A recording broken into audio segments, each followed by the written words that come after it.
Sa kabila ng mga nakapaskil na naglalakihang paalala sa labas ng tanggapan ng Land Transportation Office o LTO, talamak pa rin ang operasyon ng mga mapagsamantalang fixer.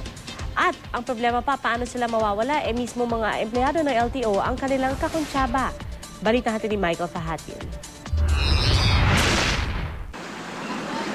Sa paligid at loob ng Land Transportation Office o LTO sa Central Office sa Quezon City, makikita ang mga taong ito sa aming pagkawanman ng ilang araw. Nakaabang, lumalapit sa mga kumukuha ng mga lisensya sa pagmamaneho at rehistro ng sasakyan. Mga fixer na nag-aalok na maglakad ng mga papel, ilusot ang mga penalty at gawa ng paraan ng mga kaniniwang hindi papasa sa mga panuntunan, kapalit ng mas malaking bayan. October 2013, tinanong ng GMA News ang umunoy fixer sa gilid ng sidewalk ng LTO sa hanin ng mga makeshift na kubol na ito na kompleto mga gamit sa pagproseso ng mga papeles. Papagawa ko lisensya, meron ba dyan? Wala sa Ha? kwentuhan lang kami rito eh. Kwentuhan lang to. Oo. So lahat to kwentuhan lang. Hindi, ewan ko sa kanila. Dito ng mga makeup. Opo, mga... Oo, pakita lang.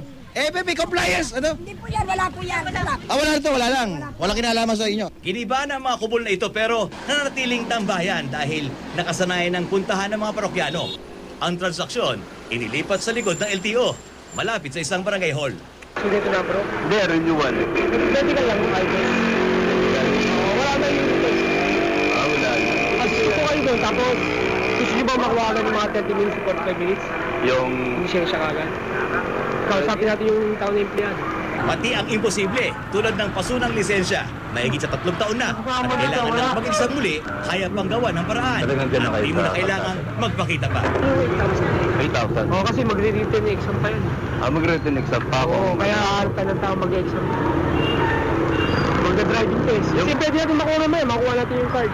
Pero... Pero makikita mo paglabas ng empleyado. Pero... Ang rehistro naman na karaniwang nasa 2,000 pesos. Depende sa problema, magdadagdag ka ng 1,000 kada komplikasyon. At ang mga fixer dito, lantaran sa loob mismo ng LTO. Malapit lang sa counter ng LTO cashier. Kasi pagka ano ko ngayon to, makukuha mo rin. Ending araw na to, dala mo na sticker.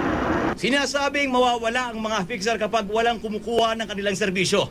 Gaano man ka-illegal. Pero wala ring fixer kung wala silang kakutsabang empleyado na tagaloob. Michael Fahatin, GMA News.